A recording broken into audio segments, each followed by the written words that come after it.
Ready for our close. That's your mercy now, you know? This is the first time you asking me for it.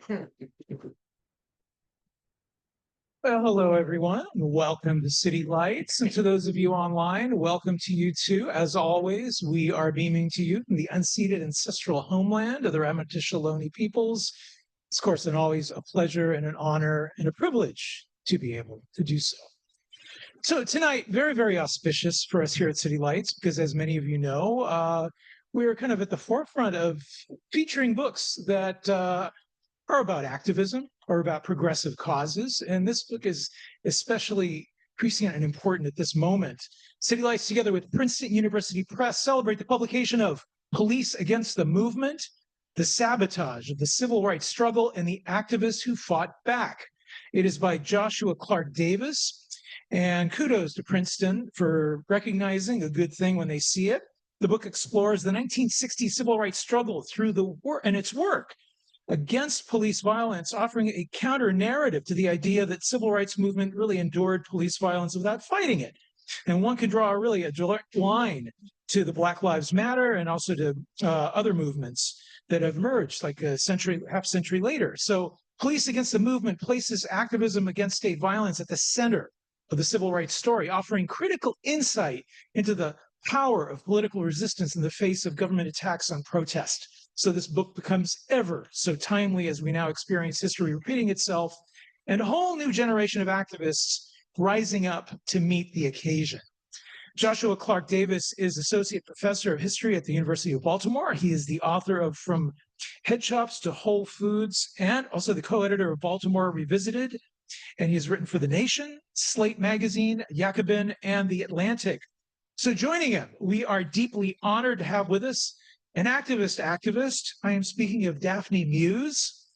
Ms. Muse is a veteran activist who is organized with the Student Nonviolent Coordinating Committee, the Drum and Spear Bookstore, and the 504 Sit-In for Disability Rights. She was the secretary for the legal defense team for Angela Davis and has worked closely with Alice Walker, Gwendolyn Brooks, and Rose Parks, amongst others. Ms. Muse has also served as elder in residence in the Abolitionist Democracy in the Department of African American and Diaspora Studies at UC Berkeley. She's the author of 4 books. Her social commentaries and articles have been published in The Atlantic, Black Scholar, Mothering Magazine, amongst others. In 2023, she launched Old School, New School plus New School equals Mo Betta School, which is an intergenerational initiative to bridge generations. Ms. Muse makes her home in Brentwood, California. So we're going to be featuring a Q&A today. And I hope that those of you in the audience here, give me a moment to reach you with the microphone. Otherwise, our dear friends online are not going to be able to hear us. And for those of you online, you may post your questions in the chat function. We will, of course, have a signing afterwards. So please join us in welcoming them to City Lights.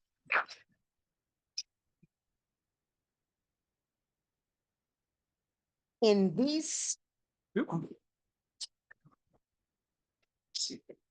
little tighter. Great. That's in these snake-infested thickets and thorns of this dollar store gold-gilded fascism, this book would not be more timely. At this point in our times, did you think the police state would be where it is? Oh, we're just jumping right in.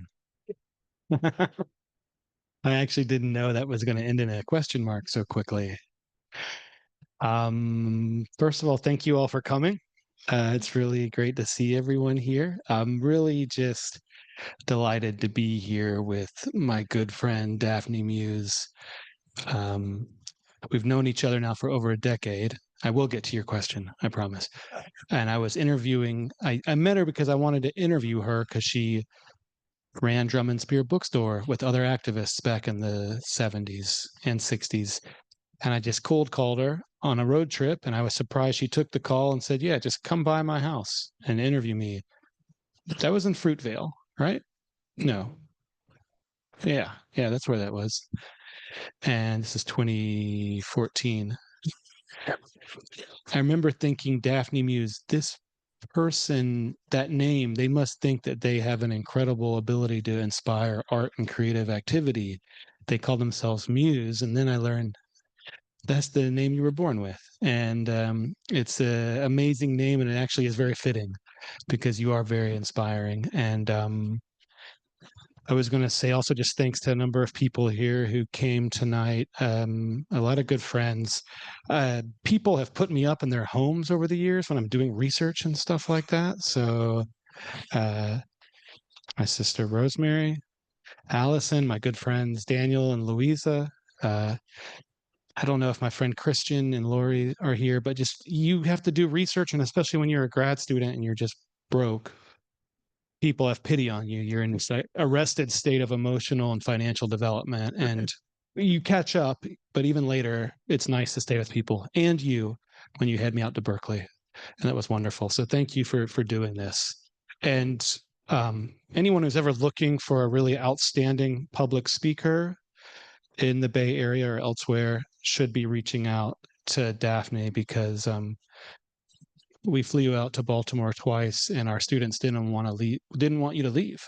They did not want to let you leave. And I think some of the great students at Berkeley know that, who've been lucky to kind of learn from you. But you give good talks and you talk to different groups. So I just wanted to say that first. To your question, finally, did I think we would be where we are now when at which point? When I started the book, when I finished it? Well, this damn thing took 8 years long. So if you ever think about writing a book, reconsider potentially. Don't decide it when you are anything other than sober. Discuss it with the people around you, friends, family.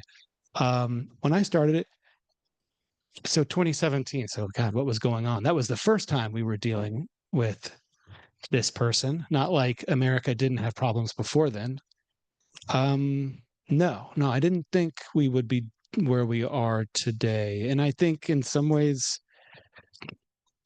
this book, it came from a few different places. In 2013, 14, Black Lives Matter movement was popping off. And I moved to Baltimore in early 2015. And 4 months after I moved there, Freddie Gray was killed, and his spine was severed. He was riding in the back of a police car or a police wagon, and the city exploded. It was a uprising. Most people called it a riot, but it was a political expression of rage. And also there were a whole lot of peaceful protests.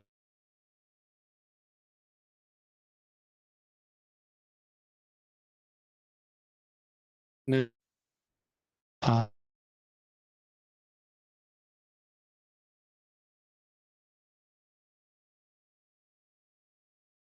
it was very interested. This is what Chicago 68 felt like when he was covering it for a student newspaper at the DNC. But this came out of that moment. It was like BLM was happening, and people in the media were saying very superficial things about the civil rights movement. They were trying to be complimentary, but they would say things like, this is the new civil rights movement. This is where the movement ended in the 60s, and now they're picking it back up. This is the unfinished work of the civil rights movement. And I, at the time, would think, I don't really know what the civil rights movement did against policing. I know that they got the hell beat out of them a lot. And I had seen all the footage of Birmingham and Bull Connor and Edmund Pettus Bridge and Selma. Just the like some of the most iconic images of the entire civil rights movement are police just dehumanizing and brutalizing civil rights activists. But I had this feeling there must be more. And what did they do? Because it couldn't be that they did nothing. And so I started kind of researching that a little bit. There wasn't a whole lot written. There's like a little bit in this book and a little bit in that book, but there was no book yet on what did the civil rights movement say to police? What did they do against police? And what did police do against them? And so that's where this idea of this book started. But I had, you know, in some ways, 2017 is, dark as it was the first 6 months of that presidential administration. I think things like Black Lives Matter inspired more hope then, right? This is pre-2020 too, but there was a feeling like, yes, there is this new administration, but there's also a growing resistance, and resistance still works. I'm not saying it doesn't work now, but I think in some ways it was a little easier to be very cautiously optimistic in that period, So this is a long answer, but no, I would not have known, that Black Lives Matter would have like exploded the way that it did in 2020, just amazingly. And then that many people would have kind of pushed it back, beat it back so quickly. They said the summer of 2020, we don't even know how many people protested in the United States, but it's an estimated 15 to 26 million people protested in the streets that summer during COVID. And that was believed to be the largest sustained street protests in United States history. And then, yes, they did achieve major gains, and there were many positive things that came out of that. But to see how quickly the counter response was, I would not have been able to predict that it was so fierce and so fast. Kind of this way in which the Blue Lives Matter impulse really spread into the entire politics.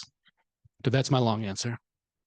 Specific strategies movement leaders in Birmingham with the police spying in the movement and likely collaborating with the Klan to murder leadership and everyday people who supported the leadership, and why was CORE best positioned to confront police violence? You note that in the book. Okay, yeah. So let me start by saying the idea of this book was, let's tell the story of the civil rights movement through the overlooked work of the movement against police violence. How does that change not only what we think about police violence, but how it changes what we think about the civil rights movement? There were 4 major leading organizations in the civil rights movement. I'm assuming almost everyone in the room knows NAACP still exists. It's kind of the old guy in the room, and I mean that in the best way possible. But there was the Southern Christian Leadership Conference, the SCLC, which was Dr. King's organization. There was the Student Nonviolent Coordinating Committee, which was people like John Lewis, Stokely Carmichael, Kwame Ture, Diane Nash, amazing people, Jennifer Lawson, people who Daphne worked with at Drum and Spear Bookstore, Judy Richardson, James Foreman. And then there was the Congress of Racial Equality, CORE. And CORE is the 4th of those groups. It was always the least known. And I think today it's the least remembered, but by a long shot, I think it's the least remembered. If people know it today, they kind of know it because CORE did the freedom rides, or at least CORE started the freedom rides. And people, at least they hear the word freedom rides, if they're under 40, maybe they know what it means, but they have some association. Oh, that sounds kind of civil rightsy. What was interesting about CORE was that CORE was a national membership organization. King's organization was not really national membership. It wasn't really open. It was mostly ministers. SNCC, Student Nonviolent Coordinating Committee, you weren't really a member as much as like a staffer. Like either you worked for them or you didn't. It wasn't like you had SNCC membership cards. But CORE, you had membership cards. And what was interesting about CORE, they had chapters all over the country. This is, can I pull up the book here? Oh, that's the right book. Okay. This is, I'll show a picture and I'll talk about it a little bit. But it's a national story. One of the things is this picture is from Birmingham, so it will get to your question. But this is a book about the civil rights movement across the whole country. That's like one of the things historians have been trying to get across the last 20 years, which is not just a Southern story. If we can acknowledge, and most people can, well, not most, some, that racism is an American phenomenon, an international phenomenon. It's not a Southern, unique thing. Then we have to think about the civil rights movement in the same way. It was a national movement. It happened in Alabama, in Georgia, but it happened in New York. It happened in Oakland. It happened in LA. It happened in Seattle. It happened in Chicago. It happened in Boston. And Paris. In Paris, it happened national. You mean Paris, France. You don't mean Paris, Texas, because it probably happened there too. I don't know the history there, but CORE was the organization that actually had members. It had like 50 chapters at one point. SNCC was not like that in that sense. SNCC was really focused on the South mostly. SCLC was focused on the South. NAACP was national, but they weren't really grassroots organizers. So CORE was in northern and western cities, and CORE was the organization that kind of, in the civil rights movement, first said, police brutality is a really big problem. It's not just getting our asses kicked. It's not just like the cost of doing business. It's actually part and parcel of what we are fighting against. CORE was extremely active in New York. Like New York had maybe 8, 9 different CORE chapters. So they made police violence one of their flagship issues. But you asked about Birmingham, Alabama. Birmingham, Alabama, I don't know if I can find the picture, but 1963, Bull Connor, the notorious segregationist sheriff, orders his officers to unleash police dogs, to turn on the fire hoses, to arrest protesting children. Film cameras are going. The images go all over the world. This is the George Floyd moment of 1960s America. And those images just explode. I mean, the Soviets show them everywhere, the East Germans, the Cubans, but all over America, people see these images. There's a very notorious image of a young man named Walter Gadsden being attacked by a police dog. He was on the front page of the New York Times, the Washington Post, I think the LA Times. And that snapshot, it woke some Americans up, some white Americans, to like, wow, this is happening in our country. But it also created the false impression that people didn't fight back, or people didn't resist or protest police attacks. The image looks like a young man just shrouding, a kind of shrinking, retreating from an attack. It's a very brutal and upsetting image. But if you look more carefully at it, the young man is sticking his knee up because he knew, if I stick my knee up this way, I can close the dog's mouth. And he was pushing back. And almost no one noticed that. So that image was misread all over the world, in a sense. It was like as though the civil rights movement was just purely victimhood and not resistance. The image that I chose for this book happened on the exact same day as that other image. This is another image from Birmingham, May 8th, 1963. It appeared in Life magazine at the time in a pictorial spread. Some of us in the room are old enough to know what Life magazine is, or what magazines are. Life was, one of the most important magazines in the country. If you got your pictures there, that was going viral in 1963. That image is of a crowd of young Black teenagers confronting a white police officer. The police officer is kind of on his heels. You can't see his face, but you can see that he appears to be scared. And the caption in Life magazine was something like jeering crowd about to spark a riot or something like that. But there's no physical violence in that picture. But what there is a crowd of Black teenagers who are saying, we see what you're doing, and we are not going to shrink from you. we are actually, some of them are even laughing at him. And you can try to imagine what they're saying, but they're confronting him in a way that is the total opposite of how that much more famous image from Birmingham was circulated. And so that's part of why we chose this image. But there were other things you asked in that question I didn't respond to, but we can get to them. Well, let's go forward and maybe we'll circle back to that. SNCC had positioned itself in Texas, a place that doesn't often come into the historical high beams of the movement. And there was a young man named Leotis Johnson of the TSU-5. I'd like for you to talk a little bit about that, especially for the young people in the audience. Okay. So Houston then was already it was the biggest city in the South, but it was kind of, I don't want to say like an overgrown cow town, but it had been very small very recently, and it was booming because of NASA and oil. But it had had a very small civil rights movement compared to Atlanta or Nashville or Birmingham.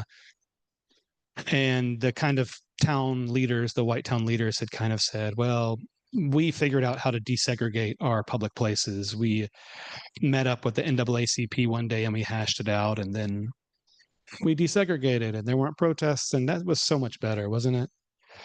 No fuss, no pickets. But what happened a few years later is that SNCC, the Student Nonviolent Coordinating Committee, they started to create things kind of like campus chapters. They were called the Friends of SNCC, and they started one at Texas Southern University, which is an HBCU in Houston. And the local police there started surveilling the campus. And a lot of what this book is about is they're called red squads. They were secret political intelligence units within police departments all over the country. San Francisco had one, Oakland had one, LA had one, like every city had one. They were like little FBIs within police departments, but they're mostly forgotten today. And Houston had a red squad, and they said, we're going to watch these campus activists because they like this Stokely Carmichael guy who's talking about Black Power, and they might start a riot. And basically the next spring, the activists at SNCC started protesting police brutality in Houston. They started leaving campus. They started protesting things like environmental racism before that term was even used. Mm-hmm. Like they went to a sanitation dump in a Black community and said, this is unprotected. A kid died there, was drowned in a garbage pit, and they're going all over the city, and the police begins to freak out. And the police starts arresting people, arresting leaders. And one night they stage a raid on the university, the police. They sent about 50 men into student dorms, and they fired over 1,000 bullets into the dorms. And somehow miraculously, no students were killed. This was like, it could have been like Kent State in Ohio or Jackson State in Mississippi. I mean, it was like over 1,000 bullets were shot into these dorms. And a police officer died, however. And he most likely died because he was hit by a ricocheting bullet. They very quickly, the police in Houston said, it's the activists. We're going to charge 5 different SNCC activists with felony murder. They said, we don't even think you shot the bullet, but you started a riot on your campus with protests. And the idea of felony murder is the idea that if you maybe, for example, start a riot and someone in the riot kills someone, you're now legally responsible. It's a very contested and antiquated concept from English common law.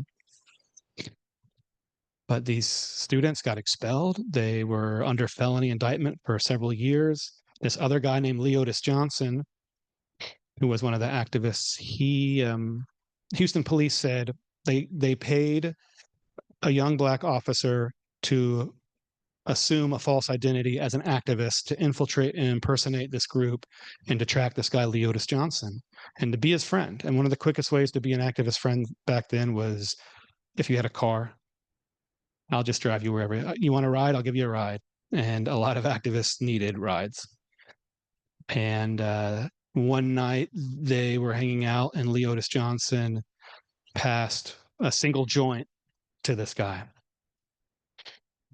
And he didn't respond, but what he did was he went back to the police and they signed a warrant for Leotis Johnson, not just for smoking weed, but for felony to distribute weed in Texas. And they held that warrant kind of in secret. A few weeks later, Martin Luther King was killed, and there were some really big protests in Houston, and they blasted the city mayor. A few days later, the warrant was served on Leotis Johnson.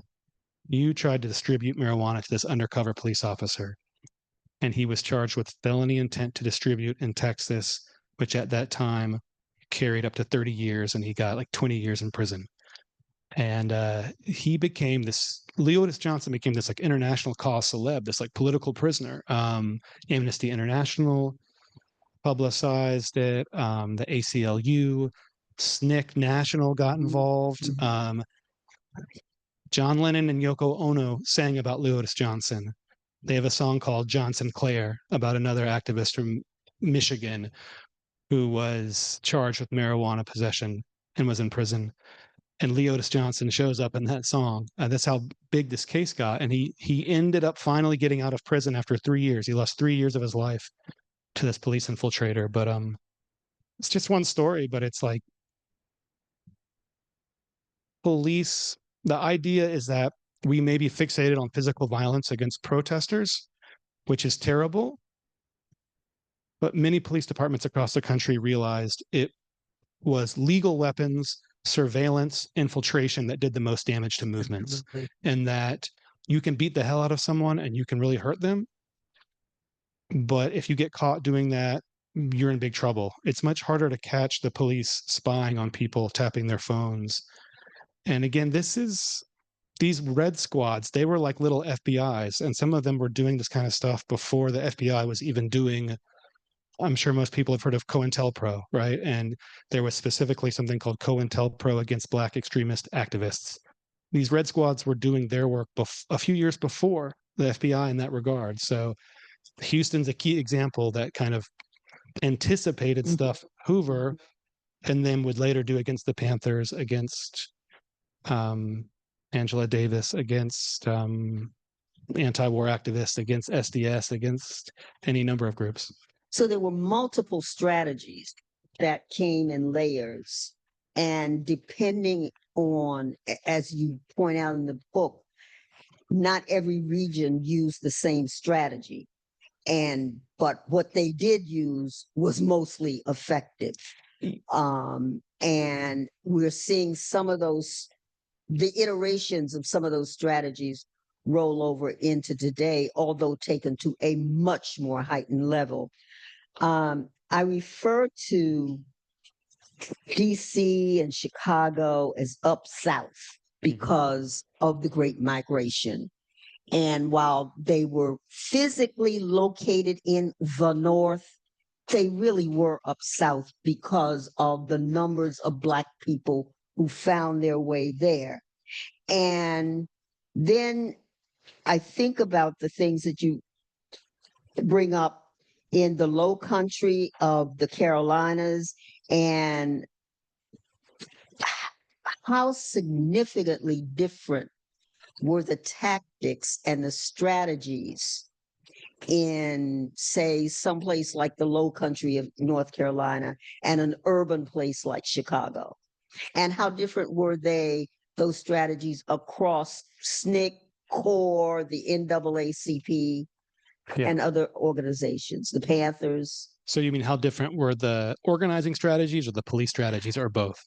Both organizing strategies against the police and the organizing strategies of the police in tandem with the FBI. And let us not forget the CIA and the NSA.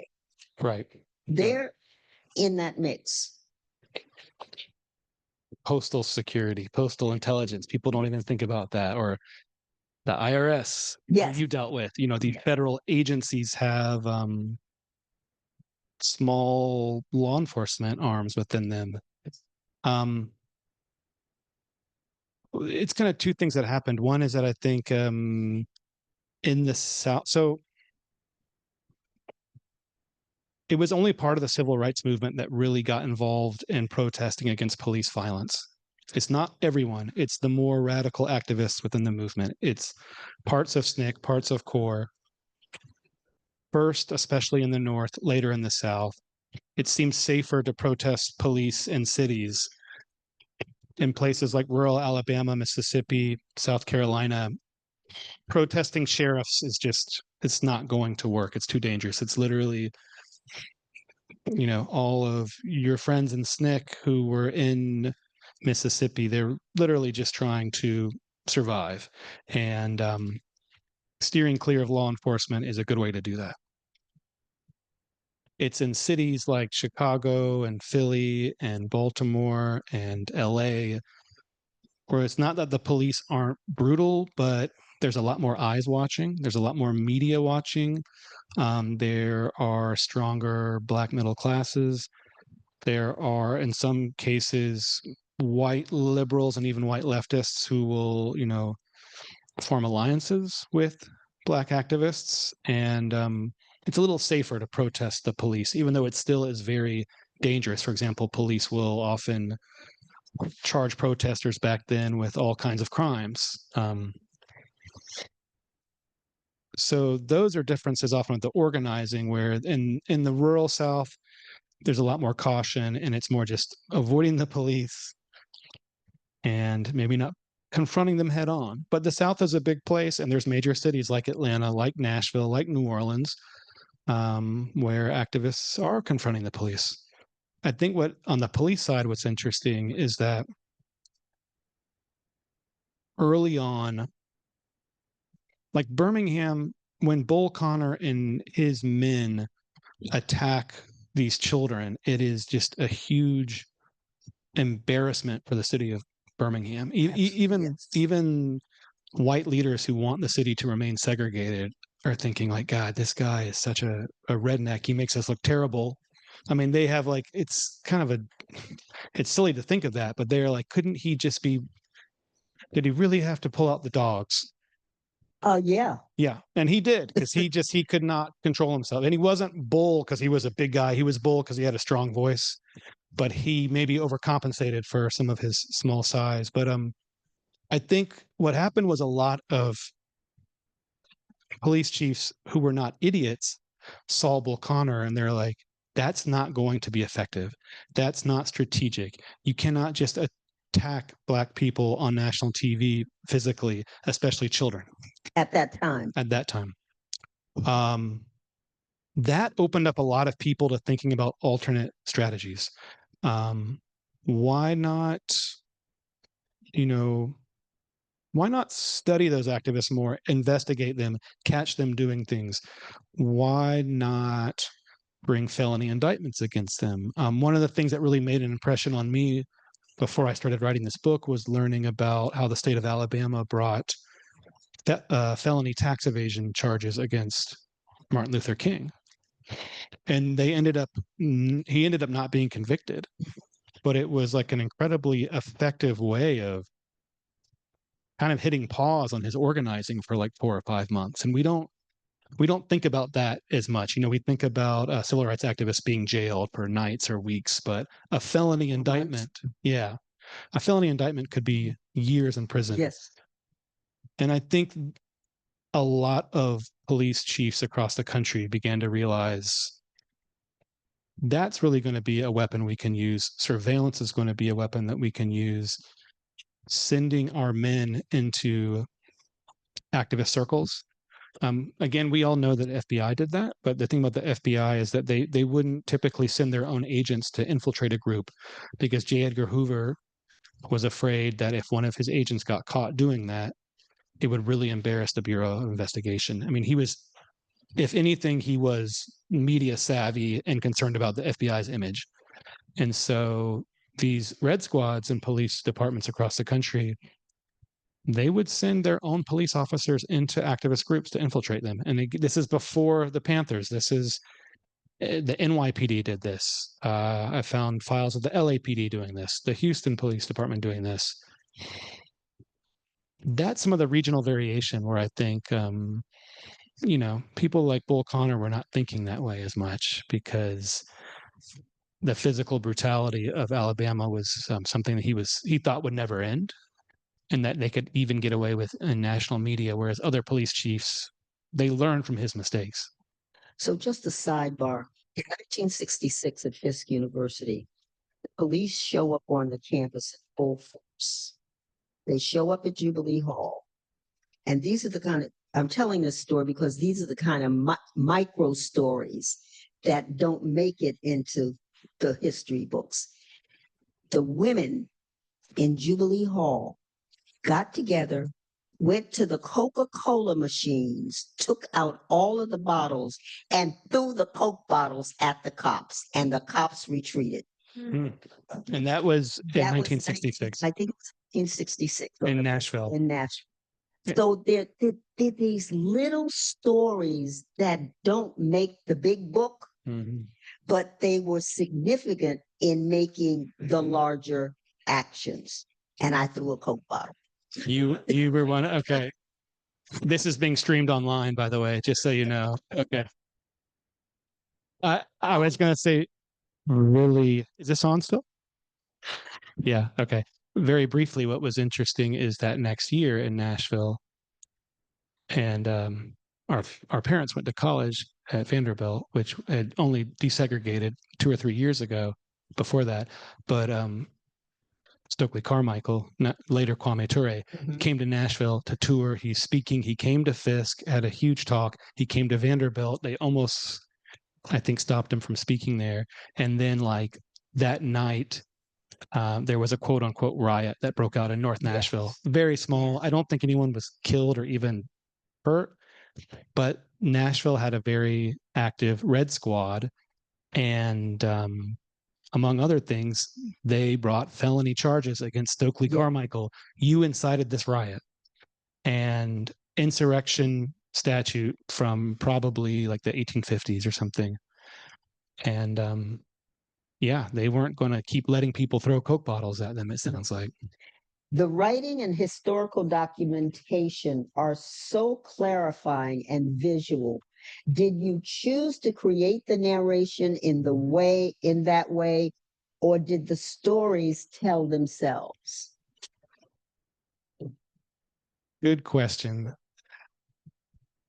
I wouldn't say it's all me at all.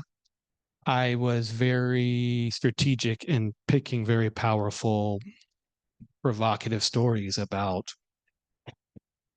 this undercover officer infiltrating this group. It's kind of like a detective story. I mean, it is literally a detective story, although that guy wasn't a detective yet. I wanted to pick certain stories that illustrated how far police departments were willing to go to hurt or disrupt or sabotage the civil rights movement. But yes, I mean, this is a long book. It's like I picked it up when I first held it a few days ago. I said, why is this book so damn long? This was supposed to be shorter.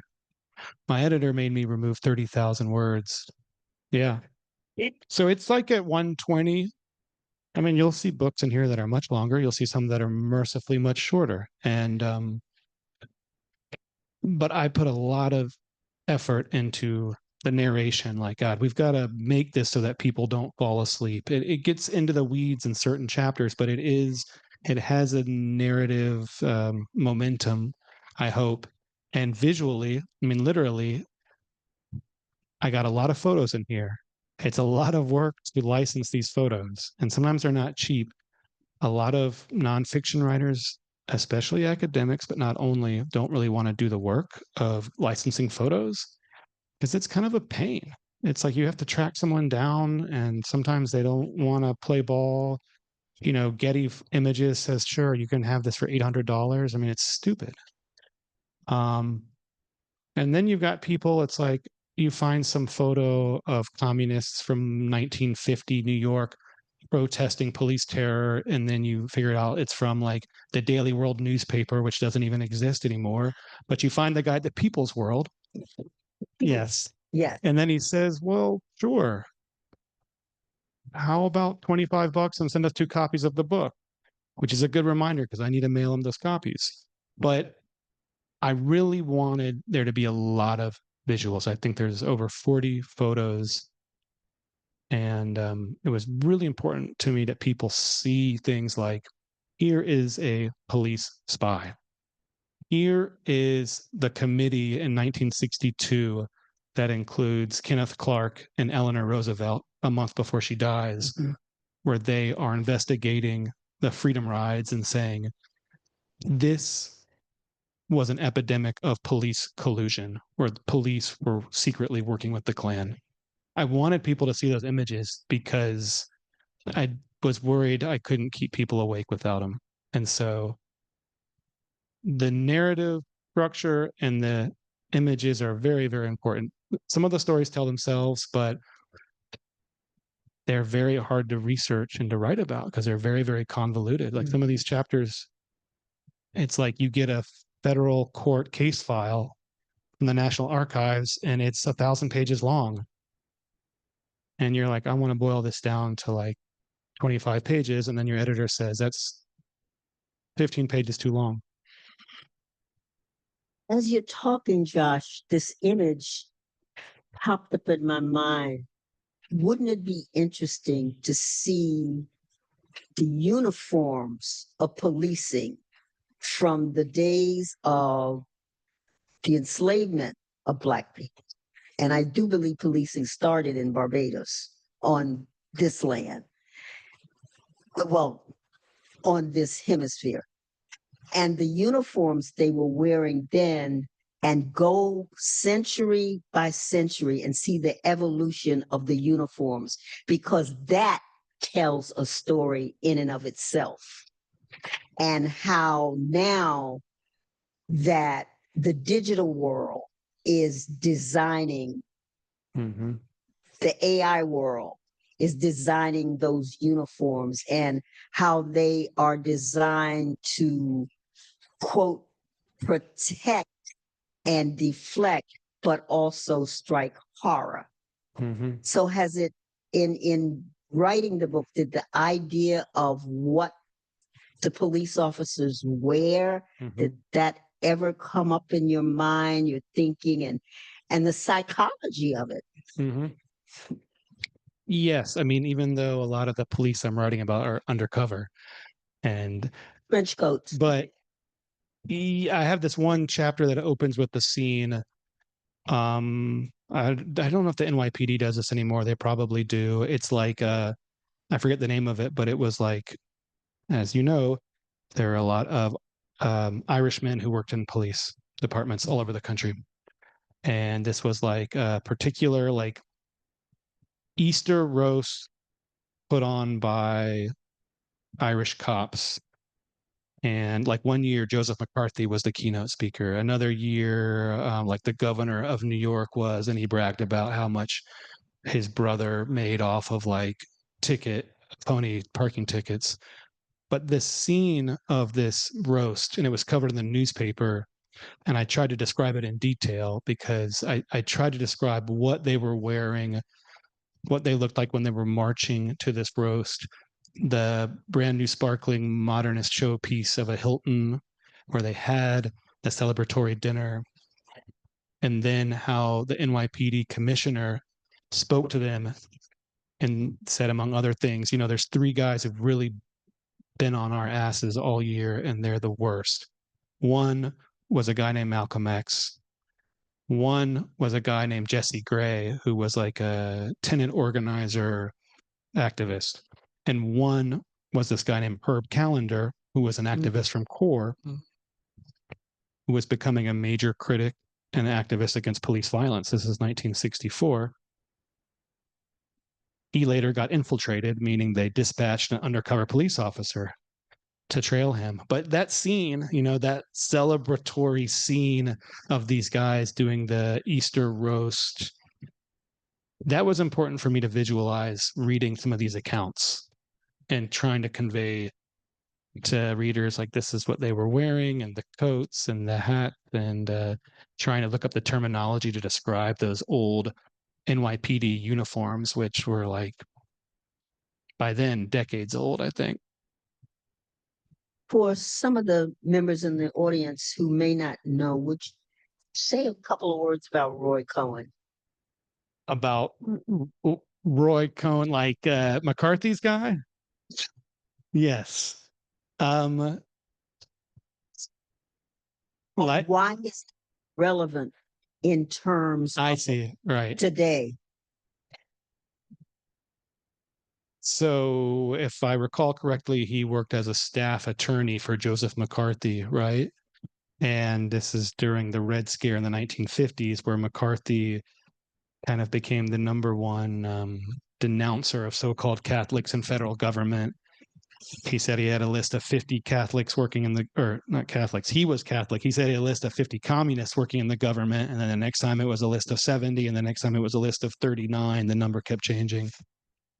But Roy Cohn was his attack dog, attorney, strategist, very cruel man who was involved in the Red Scare, involved in the House Un-American Activities Committee, you know, which is, we're seeing a lot of that kind of stuff today, where these congressional committees would basically try to ruin people. You're a communist. We may not be able to prove it, but we're going to make you testify. We're going to subpoena you. We're going to batter you with questions. We're basically going to try to destroy your career, your name. It's defamation. Civil rights movement had to deal with this a lot. Roy Cohn was a master of this stuff. Joseph McCarthy dies and later in the 50s, sad, alcoholic man. But Roy Cohn lived for a long time. And among other things, he became an attorney for that, you know, up and coming real estate speculator from Queens that we all have to deal with now in the White House. And he's famously said multiple times, I need another Roy Cohn, because Roy Cohn worked for Trump in the 80s and 90s. And Roy Cohn was Trump's platonic ideal of the mercenary attorney who will destroy his client's opponents by any means necessary. And he helped Trump in a lot of deals. And that's kind of, you know, that's one of Trump's heroes. And that's that long arc where this guy, Roy Cohn, is going back to the 50s. Those same congressional committees like HUAC, they persisted into the 60s. And in the 60s, they started calling all these civil rights activists. And they have an archive in DC that I really dug into because they had files. They even sometimes had like LAPD police files inside the congressional archive, because they would call Stokely Carmichael, you got to testify now. Tell us why you didn't start that riot. And those are Roy Cohn techniques that continue to see another day. And inform how a lot of police departments have functioned across time. I'm really taken by the archival work that it took to make this happen, and that it amplifies how critical archives are going forward.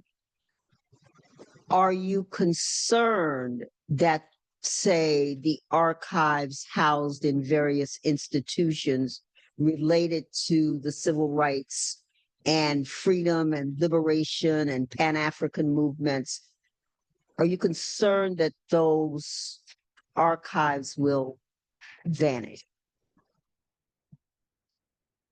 Not vanish, but I am concerned. And it's kind of, I mean, it's not just about this current administration. These are much bigger problems, but they clearly, you know, they want to take down historical signage at Harper's Ferry about John Brown fighting slavery. They want to take down this civil rights statue. They want to change the National Museum of African American History.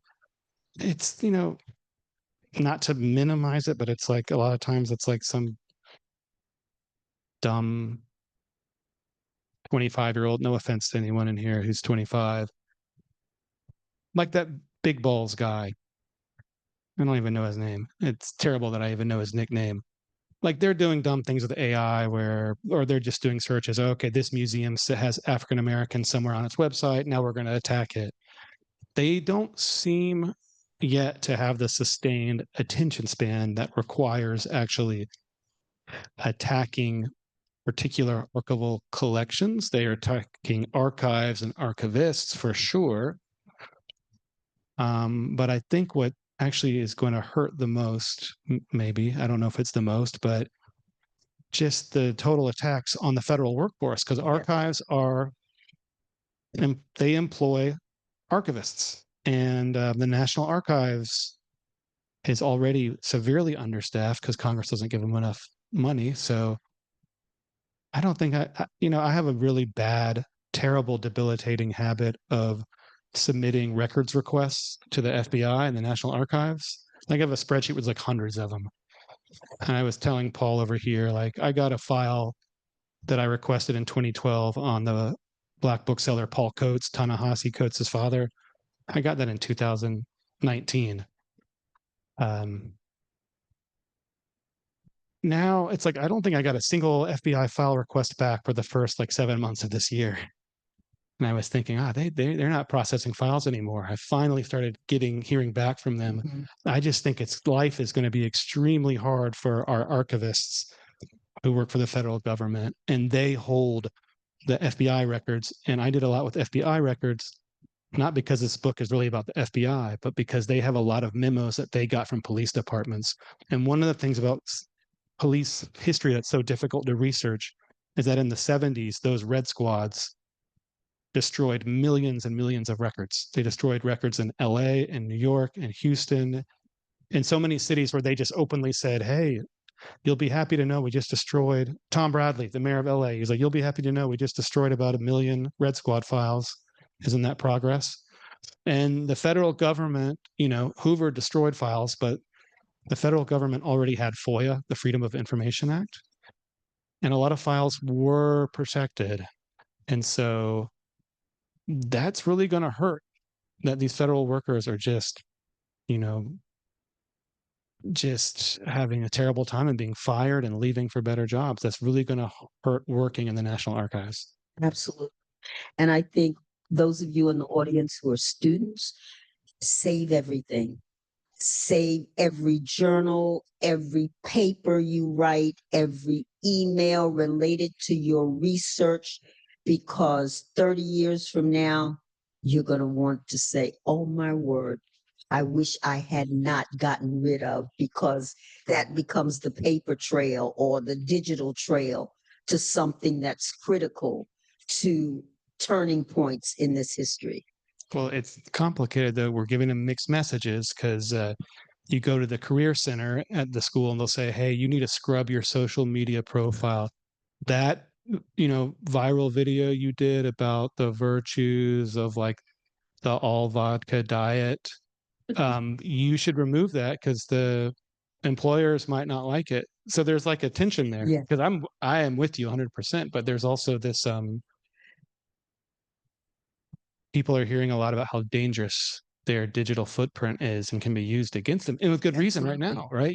With all that's happening, it's like, got to take this conversation to Signal. Oh, I need to close this social media account. Oh, you shouldn't be talking about this there. So there's this real, well, jokes aside, there's this tension there, and we've got to preserve what's important, but also there are things that people are saying that are being weaponized against them. Oh, you didn't say Charlie Kirk was a saint? We're going to create a website now, and maybe it's only going to be up for like 5 days, but it's going to be a website of all the people who are totally inhumane because they didn't glorify this man after he was killed. Yeah. One of the things I did, I printed out almost all 1,000 pages of Project 2025. And I read about 700 of those pages. On your own printer? I took them to the UPS joint, had them printed out. Expensive, isn't it? But it was worth it. It was worth it. And you read the whole thing? Pages, and then I Mm. got serious fatigue and hate in the cranium. So this was a walk in the park. Yeah, that was exactly call it a walk in the park. I don't know how we are doing on time, by the way. Okay, 5 minutes. So this, I'm not quite sure how I want to ask this question, Josh, so you may reframe it, but would be your vision of policing going forward? Uh-oh. You know, when it was like 2017, 18, 19, 20, I'm like, oh, I got so many ideas for how to, you know, there's so many problems this book can help fix if I ever get to write it. And I think the more the more you learn, the more you're supposed to learn. Oh, I don't know this, I don't know that. The more I got into writing this, the more I realized, wow, there's all these other people who have really been looking at policing. Like there's the legal scholars, there are protesters, there are abolitionist organizers, there are all these people who have serious ideas for how to change policing.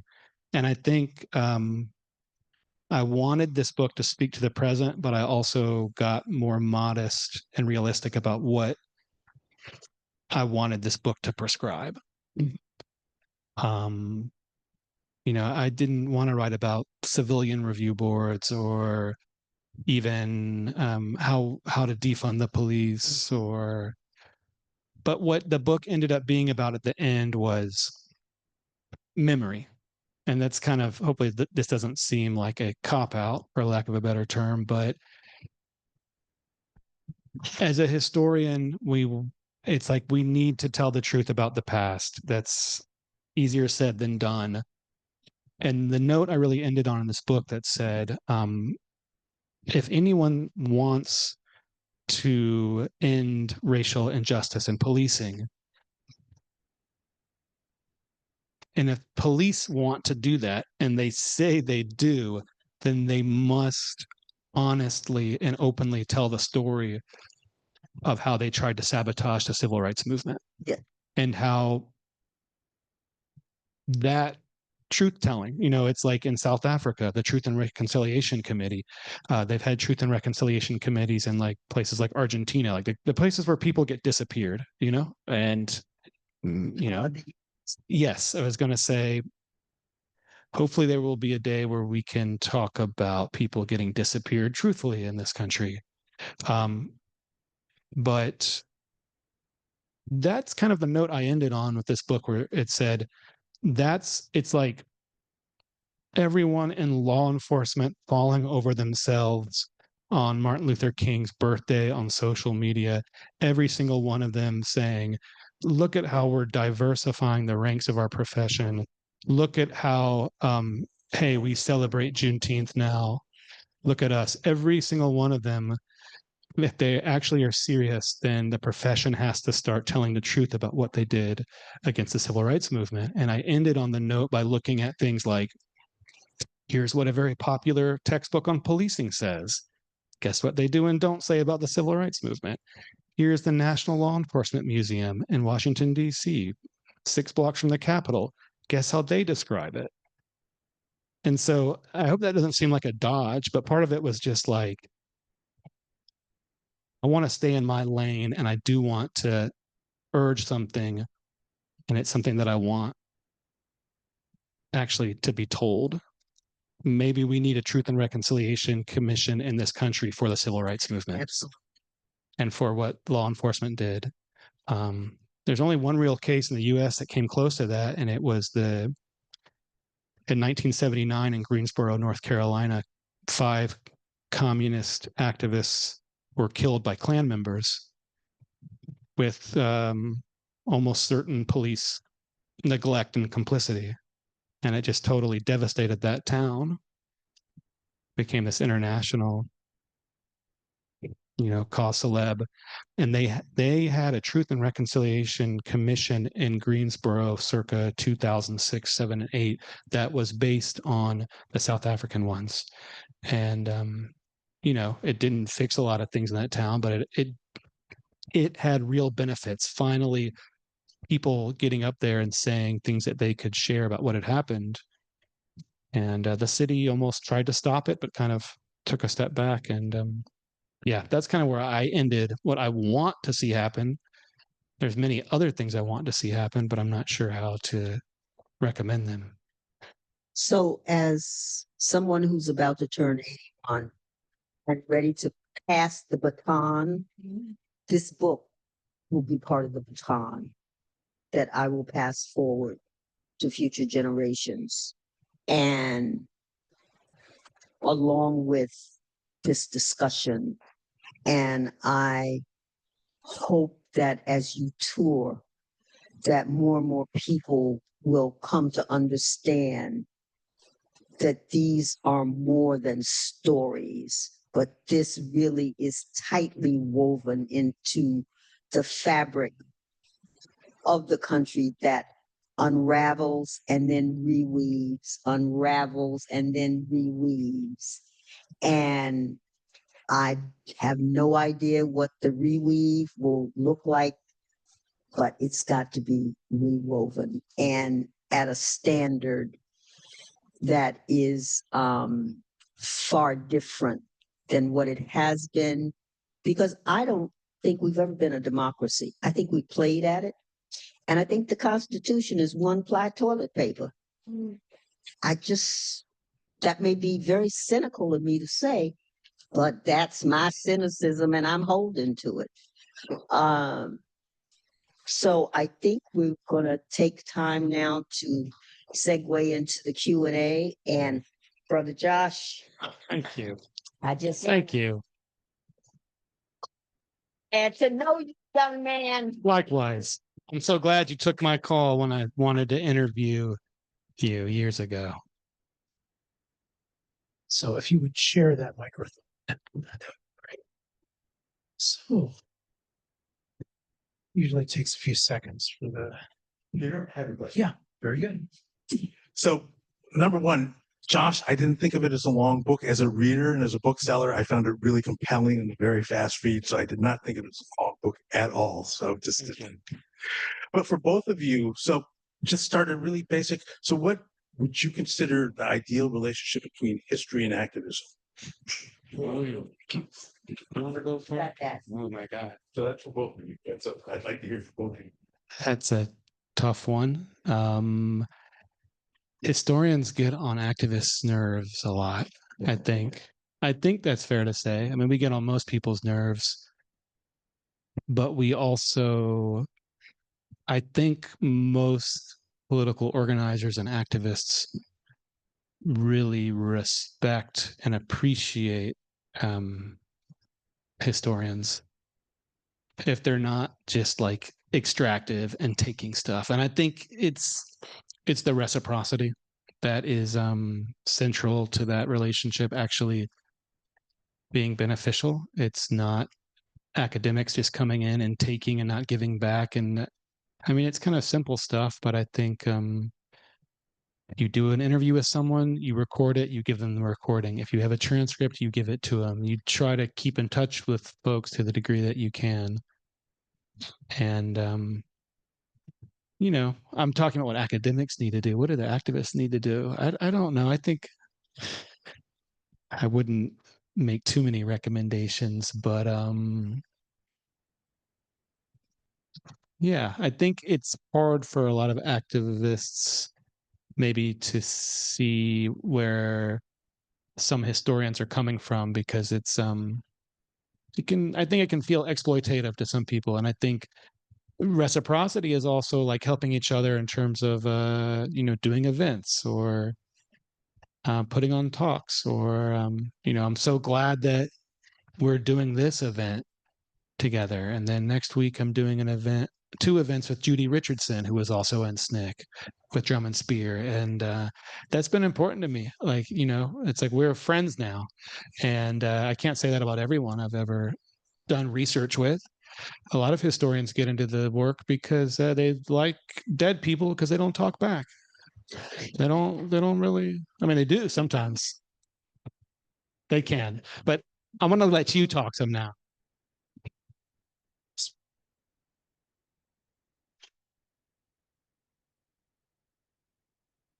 Without historians, I couldn't be an activist. I really couldn't. I wouldn't know who Harriet was. I wouldn't know who Freddie D, as I call him, Frederick Douglass was.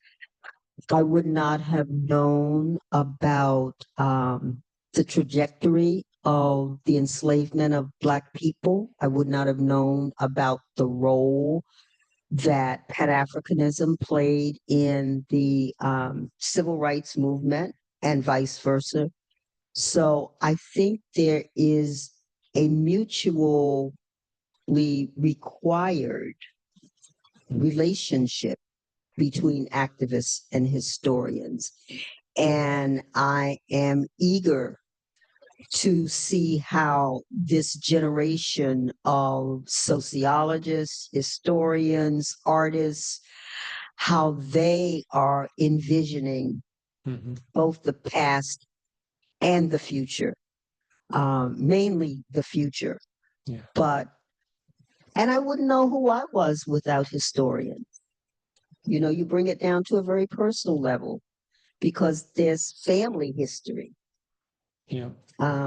There's class history. There's so much that is also misinterpreted history and false history. But there's a lot that's true. And that truth has been documented in so many different ways, visually, in writing, in novels, in this book. Yeah. So all of that is required to having brought me into the formation I have as an activist. And a lot of activists are historians.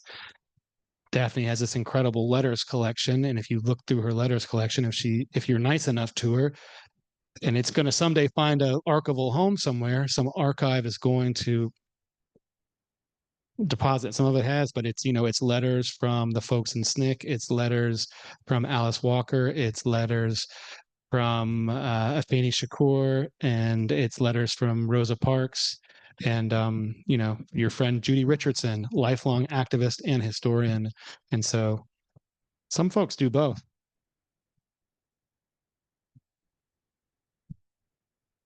Actually, Judy Richardson is online and she says, writing from Washington, D.C., where I first met Daphne in 1970 at our Drum and Spear bookstore.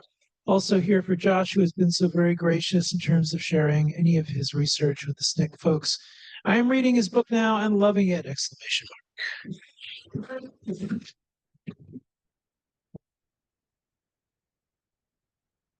Thank you so much. Can't wait to get this book and read it.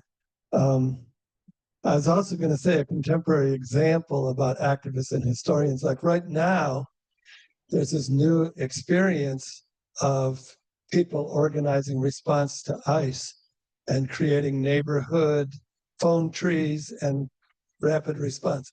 Well, the people doing that, it's very important that they archive it. They do what Daphne said, keep all the records, because we have to learn, because we're going to be doing this for a long time. So there's no sense doing it without some historical kind of summation. So I think it's not just historians and activists. I think it's everyone's responsibility.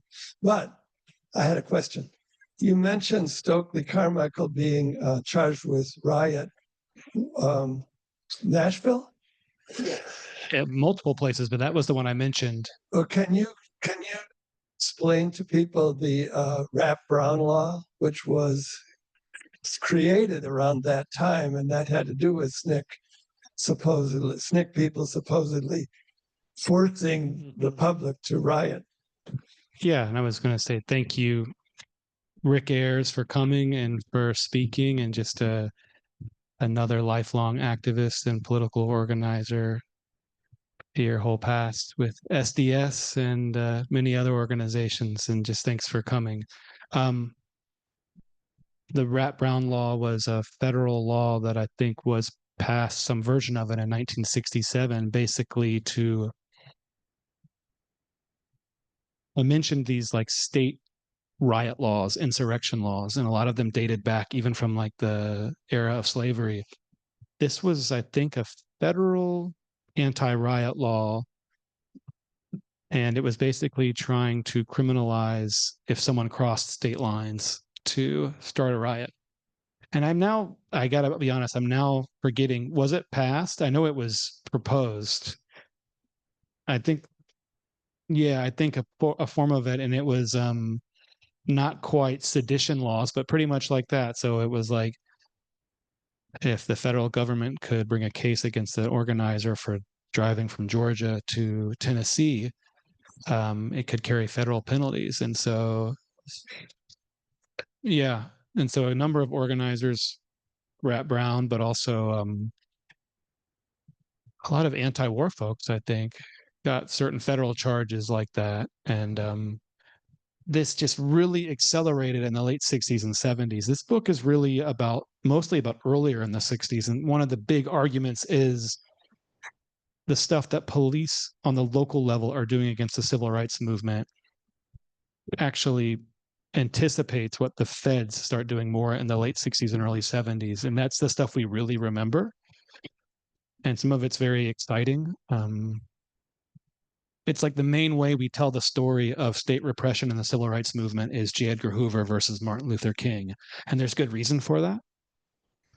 The villain versus the hero, just kind of larger than life characters. But when we reduce it to two people, two men in particular, it's like we cut out the whole movement, but we also cut out the whole law enforcement apparatus. And so that's part of what I was trying to do in this book, is kind of flesh things out. But that's a really good question. And Rat Brown is someone who didn't show up in here much, but he's still alive and he's in prison and he's quite sick. But it's a much longer and it's a very difficult story, his trajectory. But yeah, he's been in prison, federal prison now for about 20 years. Yep.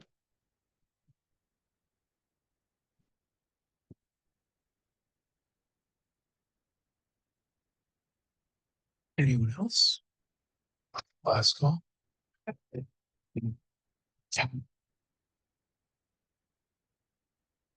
I don't know if this will really make sense because it's kind of just like a general notes. But how do you think key actors like Marcus Garvey, MLK, Malcolm X, like Du Bois, keep going, compare to organizations like BLM, current organizations? Is there an added pro to having a physical face of representation in movements like these? Say that very last sentence. Is there an added pro to having faces of representation in movements like these? An added pro? Yeah. Yes, for sure. And I'm going to let you talk about this too. Like, you mean like faces of representation, but also like, do you mean like well-known faces, or also just representation in terms of like racial representation, or both? Modern day BLM 2020, we're not really seeing this like uprising. Yes. Get figures, you're seeing sort of like activist like coalition building and like Yes. Very good question, and I am going to give it to you also. But Faces are important because on a psychological level, you read people's faces, you read their emotions, you read their feelings and the gestures and the way that their eyes move and how they articulate ideas, and you see the representation in terms of gender and class and race. And I think all of that visual context is essential. I wouldn't want a faceless movement. yeah, I mean, what was interesting was like, and I'm sorry, I didn't mean to cut in. If like one of the things that BLM was always very serious about was trying not to have big leaders out front, right? Trying to really even continue what SNCC was doing and to continue to like decentralize power, you know, in some ways like Occupy did also, which is now like an eternity ago, it seems like. But 2 eternities. yeah, but there were these people who were very prominent, especially early on in BLM, like D. Ray McKesson, some of the folks out of St. Louis, the women who, generally are recognized as starting BLM, all of whom were Bay Area, I think. And so they were very prominent in the media, like 2014 through like 18. And then I think there was some pushback, and I think they also recognize we should also. I don't want to speak for them at all, but I think they became less prominent, especially in 2020. And I think on the one hand, it's good to have movements not be reduced to famous people with big social media followings, but on the other hand, prominent people humanize movements, and lots of people, especially the media, need big names and faces to tell stories. And it's like, the movement was much more than Dr. King in the 60s, but Dr. King's great genius was that, among many things, is that he was like a code switcher and a ambassador between Black folks in the civil rights movement and kind of white liberals, even white moderates. And it's like white liberals and moderates like latched on to him. I mean, Black folks loved him too, but he could play this go-between role. But when he was murdered, it was just catastrophic, because in some ways, even though the movement in many ways had moved on from him, he represented so much. And so I think that was like one of the dangers of being so attached to someone. But I also am very much of the mindset that you said, where it's like, how can you have a movement without faces? And those who respect people who are not as visually present but acknowledge their work, then that lifts more people and makes it less about personality and more about a concentrated movement of masses of people. So while a Harry Belafonte or a Rosa Parks or Dr. King were faces that people recognized, I think especially someone like Mrs. Parks was able, or Fannie Lou Hamer, those people acknowledged other people and brought them along and talked about their work. So while there's benefit in having named people, there's also tremendous impact in those who carry those names, who bring forward the work of those who are not as visible and who do the grunt work. And the women who fried the chicken with swollen ankles and fed the masses of people, those people are important. They might not have always understood the intricate ideology of movements, but they understood the baseline of humanity, freedom, and liberation. On that note,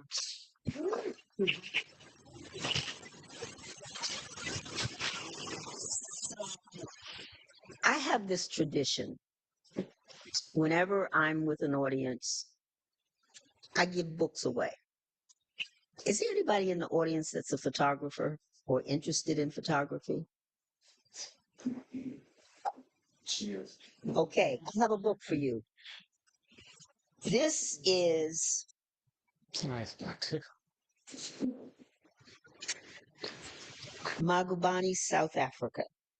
And he was a South African photojournalist, and the parallels between the photographs from the anti-apartheid movement that he took and the movement photographs are striking. So this is yours. Yay. Are you going to talk about this? Oh, yes. And then I'm going to ask Josh to sign my copy of his book. And is there anybody that was born on October 27th? 27. 22nd? 22nd. Is anybody from Washington, D.C.? Let's see. Let's come up with another creative question. Let me think on that for a minute. So, this book, Enemy of the Sun, was. Your microphone's closed. Oh, sorry. This book, Enemy of the Sun, was originally published in 1970 or 71. Hard disk gets a little full and I have a take a minute by Drum and Spear Press. And I remember the day the book was released and 4 Palestinian poets came into Drum and Spear to collect their copies of the book. They gave Ralph Featherstone a sheet of Al Fatah stamps, and Ralph gave me part of the sheet.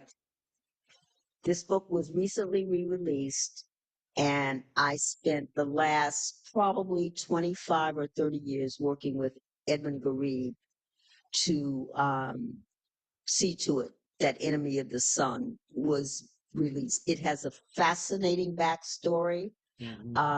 A tenant of mine named Manar Harb is a Palestinian poet, and I was able to get 2 of her poems into the collection. So I am thrilled to see the re-release of this and this tribute to Palestine at this time, and the eagerness in your eyes says, I'm going to pass this on to you. So to go back to the Josh book. Do you want us for signing here or over there? Where do we? Here. Yep. We should let the folks go on with their evenings. Who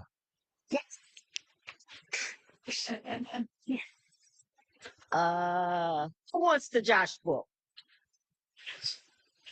Okay, Eileen, you got it. Oh, I know you, Eileen, and you got a book the last time. The young man behind you. Yes, you.